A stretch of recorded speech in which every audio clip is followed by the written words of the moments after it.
What's up, YouTube? Welcome to more trades.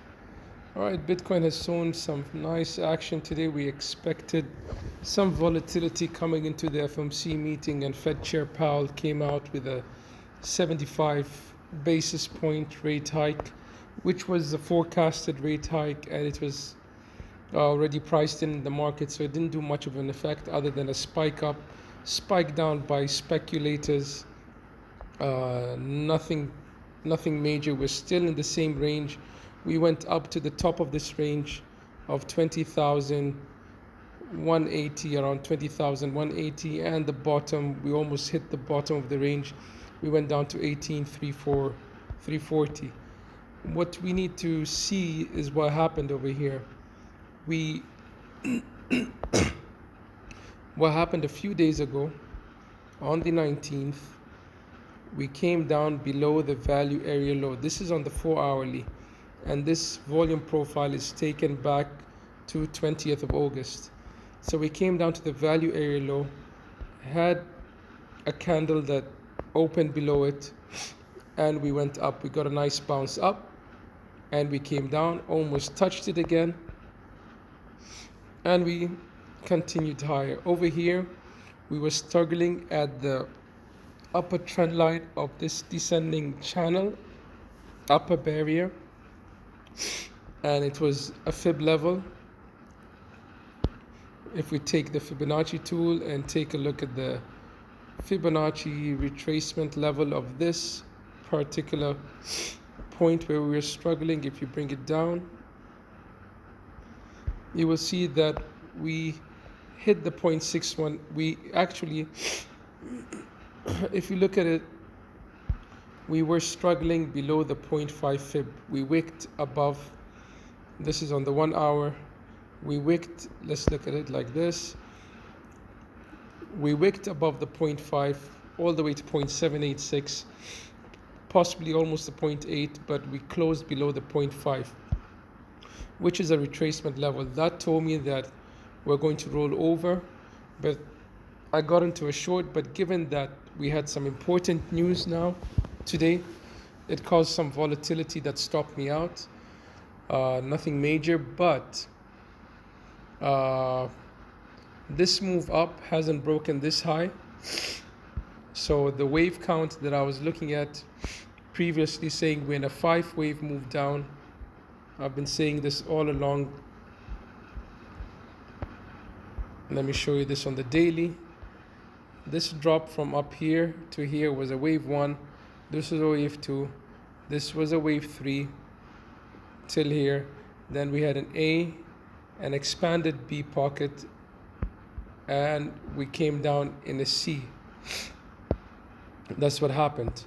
So that was a wave 4 over and done with.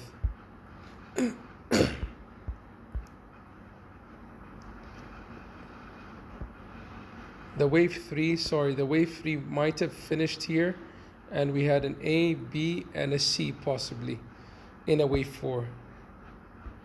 This is on the micro count. Over here, what happened is we completed the biggest wave 3 over here, and we had a wave 4 correction to the upside. Other counts say that we completed our wave 3 somewhere over here, and then we had an A to the upside, and this was a B, an expanding flat, and a C to the upside. And now this whole move down from 22K, around the 22.6, 22.8, is a wave 5, as I told you earlier. We had a wave down coming down, and now it ended here, the wave 1. And over here we had an ABC for wave 2, A, B, and a C. It did not go above the previous wave. And now we're in the 3rd wave of this 5th wave down. It will have 5 waves. So we're expecting something like this. A wave down 3, possibly a 4, and a 5 down. That wave 3 down could take us easily to 17K. Yeah, the wave 3 could take us down to 17K. So if I take a trend base fib from 1 to the end of 1, if we say that was the end of 1, and say this is 2, wave 3 can come to at least the 1-to-1 extension. It can even come to, wave 3 is never the shortest, so it can come to 0.786, but preferably wave 3 are long impulsive waves. They could go up to the 1.618, that is 14,502. That is one way of looking at it. Another way of looking at it is this move 1. Wave 1 was so huge, so we expect wave 3 to even be huge. So this was a 1. We had a 1, then we had a 2 over here, and this was a 3 of the 1. This is the 4 of the 1, and we're coming down to 5. But that would be extremely huge. What I think is that we have completed 1 and 2, and we're coming down for the third. The third is going to start from here. So if I say this was my 1, this was my 2.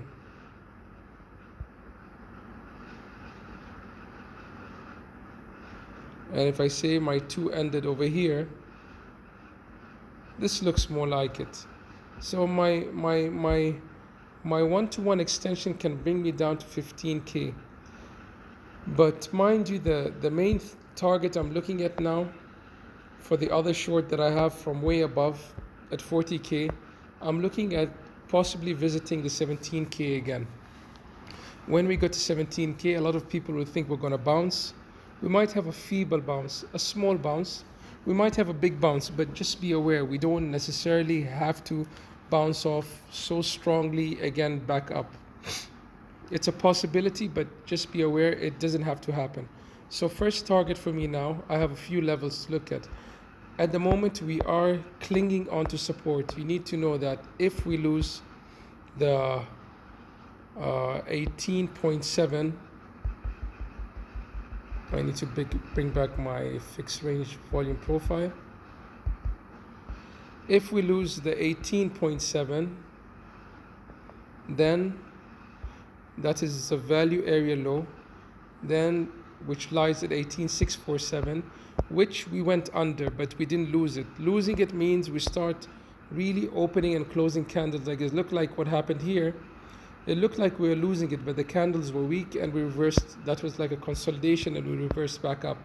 But if we start opening and closing candles below here, know that we might most probably come down to 17K. If we lose 17K, then we're coming down definitely to 16K. But however, the bullish thing that could happen, if we break 20,200, then I'm looking at this value area high, 21, up to 22,800. I doubt we'll get there, but we need to be open-minded about the possibilities, because even if we come to 21K, this down count is still valid. The only time this down count of this wave, fifth wave, becomes invalid is if we break the high of this previous wave 1. Then if we break that, then what other thing we need to see to invalidate the whole down move? A break of 23.6 initially. Where's 23.6? Somewhere around here. Then the 25K break.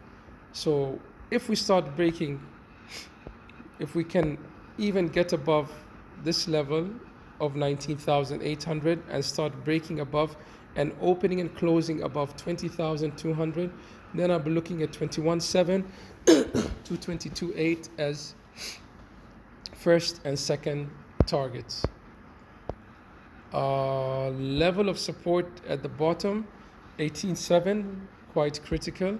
Then we have the 17K range. Now, what happened today? It was a beautiful trade. I missed out. I was caught up.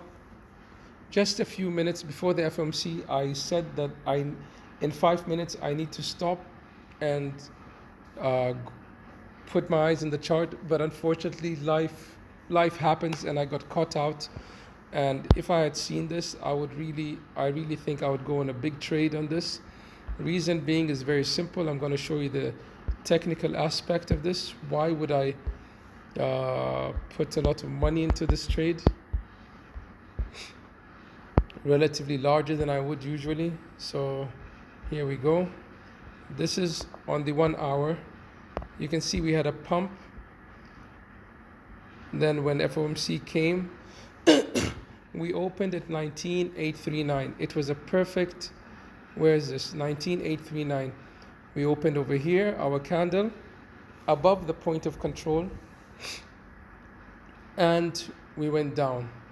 If you missed this, you had the second entry 1 hour later that you could have taken a rejection of the 200 EMA on the a rejection of the 200 EMA on the 1 hour time frame, or even a rejection. It would be the 50 EMA over here on the 4 hour time frame. Beautiful rejection. Of course, there would be a spike up. You would put your stop slightly higher.